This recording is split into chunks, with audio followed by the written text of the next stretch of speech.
जय जिजाऊ जय शिवराय. आले किती गेले किती उडून गेला भरारा. आले किती गेले किती उडून गेला भरारा. संपला नाही आणि संपणार नाही माझ्या मराठ्यांचा दरारा. माझ्या मराठ्यांचा दरारा. मी सय्यामर पाटील इयत्ता 6वी, राहणार ताळगाव, तालुका कराड. राजमाता आई जिजाई, लोककल्याणकारी राजा छत्रपती शिवाजी महाराज, मृत्यू पुढेही झुकणारे छत्रपती संभाजीराजे, माझ्या पवित्र भगव्याला व येथे उपस्थित सकल मराठा बंधू भगिनींना व माझ्या मायबापांना माझा श्रीवान मुद्रा म्हणून मी माझ्या वक्तव्यास प्रारंभ करते. छत्रपती शिवाजी महाराजांच्या पदस्पर्शाने पावन झालेली महाराष्ट्रात मराठ्यांची भूमी सातारा जिल्ह्यात संत सपूची पंढरी कराड नगरीत, स्वातंत्र्य सैनिकांची पंढरी उंडाळी नगरीत आज याच व्यासपीठावर मी माझे मनोगत व्यक्त करत आहे. मराठा म्हणजे काय? मराठा म्हणजे काय? कीर्तनातील टाळ मराठा, वारकऱ्याच्या गळ्यातील माळ मराठा. अहो कीर्तनातील टाळ मराठा, वारकऱ्याच्या गळ्यातील माळ मराठा. या महाराष्ट्राची नाळ मराठा. बोला एक मराठा, लाख मराठा, एक मराठा, लाख मराठा. स्वराज्यासाठी सांडलेलं रक्त मराठा, स्वराज्यासाठी सांडलेलं रक्त मराठा. दगड धोंड्यापेक्षाही सक्त मराठा. याहूनही पलीकडे दिल्लीचेही राखतो तत्त मराठा. बोला एक मराठा, लाख मराठा, एक मराठा. लाख मराठा. अफजलाची हार मराठा, अफजलाची हार मराठा. आकाशात भिरभिरणारी घार मराठा. अहो झेंडाट के पार मराठा. बोला एक मराठा, लाख मराठा, एक मराठा. लाख मराठा. गरिबीत कुजला मराठा, गरिबीत कुजला मराठा. अश्रूंमध्ये भिजला मराठा.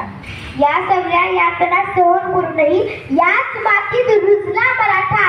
बोला एक मराठा, लाख मराठा, एक मराठा. लाख मराठा.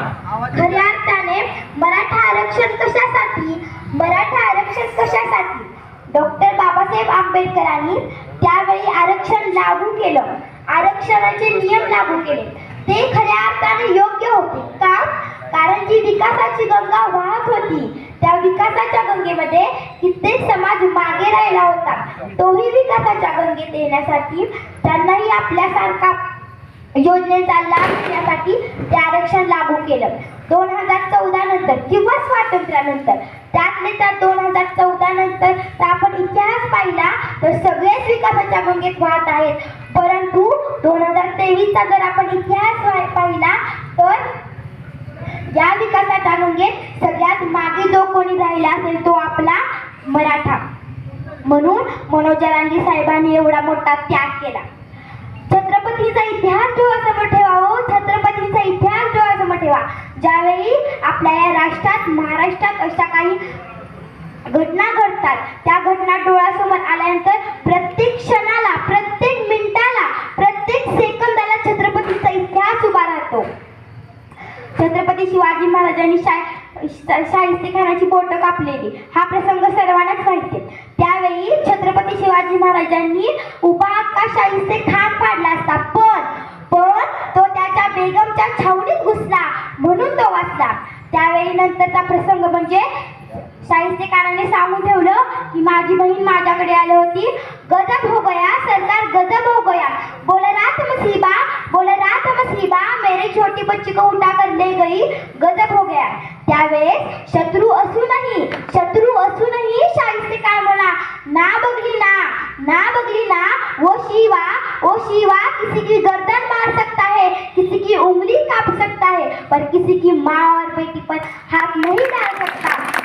हा मराठ्यांचा इतिहास त्या शत्रूंना सुद्धा माहित होता. माझी सरकारचं एकच तळतळून विनंती आहे की त्यांनी आम्हाला लवकरात लवकर आरक्षण द्यावे. नाहीतर जर एकदा मराठा पेटला तर तो कुणाच्या बापाला ऐकणार नाही आणि कुणाच्या बापाला भेटणार सुद्धा नाही. त्यामुळे त्यांनी आम्हाला लवकरात लवकर आरक्षण द्यावे. जाता जाता मी एवढेच बोलते की करुण जीवाचे रान केला मराठ्यांसाठी अन्न पाण्याचा त्याग, करुण जीवाचे रान केला मराठ्यांसाठी अन्न पाण्याचा त्याग. अशी मनोज जरांगे साहेबांची शान. भल्या भल्याची झुकते मान, भल्या भल्याची झुकते मान. जय हिंद, जय महाराष्ट्र. छत्रपती शिवाजी महाराज जय. एक मराठा लाख मराठा. एक मराठा लाख मराठा. धन्यवाद.